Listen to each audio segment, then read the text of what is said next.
کیا آپ بھی تلاوت قرآن پاک کے دوران کنفیوز ہو جاتے ہیں کہ غنہ کیسے کرنا ہے اور اس کو کس حد تک لمبا کرنا ہے؟ تو انشاءاللہ اس ویڈیو کو دیکھنے کے بعد آپ کبھی بھی نہیں بھولیں گے۔ السلام علیکم ورحمۃ اللہ وبرکاتہ، ویلکم ٹو مائی چینل۔ بہت سارے لوگ جو ہیں ان کو غنہ کے بارے میں کنفیوژن ہوتی ہے کہ یہ کسے کہتے ہیں، اس کی مقدار کیا ہے اور اس کی ادائیگی کا درست طریقہ کیا ہے۔ آج کی اس ویڈیو میں انشاءاللہ ہم تفصیلاً سیکھیں گے اور امید کرتی ہوں کہ اس ویڈیو کے بعد آپ بالکل پرفیکٹلی قرآن پاک میں غنہ کو جو ہے وہ کرنا سیکھ جائیں گے۔ چلتے ہیں ویڈیو کی طرف۔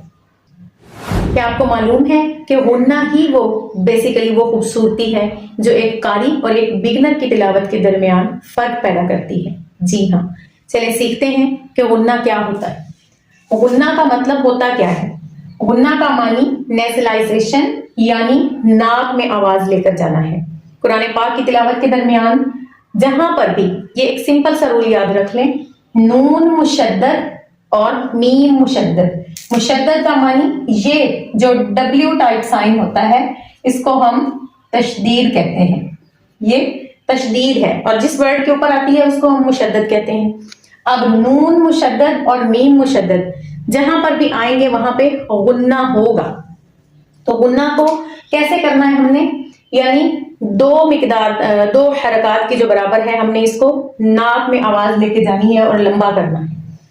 جیسے یہ ورڈ ان، اس کو ہم نے 2 حرکات کے برابر کھینچا ہے اور آواز کو ہم نے ناک میں روکے رکھا ہے، تو یہ کیا ہے؟ یہ غنہ ہے۔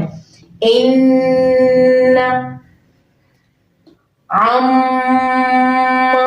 یعنی 2 حرکات کی مقدار کے برابر ہم نے جو ہے آواز کو اپنی ناک میں لے جا کر اس کو روکے رکھا، ٹھیک ہے۔ 2 حرکات سے کیا مراد ہے؟ یعنی اگر ہم اس کو سمپل پڑھتے تو جسٹ ٹھیک ہے، اور اگر ہم نے یہاں پہ غنہ کیا تو تو یہ فرق ہے، ٹھیک ہے۔ اس کو غنہ کہتے ہیں اور 2 حرکات کی مقدار اس کو ناک میں لے جا کر روکنے کو غنہ کہتے ہیں۔ اب دوسرا جو رول ہے وہ یہ ہے کہ یا، واو، میم اور نون ان کے بعد جو ہوتا ہے غنہ اس کو ہم ملا کے کرتے ہیں۔ انشاءاللہ آنے والے نیکسٹ لیسنز میں ان کے بارے میں بھی آپ کو سکھایا جائے گا۔ تو آپ کو یہ ویڈیو کیسی لگی مجھے کمنٹ سیکشن میں الحمدللہ لکھ کر بتائیے گا کہ آپ کو اس ویڈیو کی سمجھ آئی ہے یا نہیں آئی، اور نیکسٹ ویڈیو میں آپ کیا سیکھنا چاہیں گے۔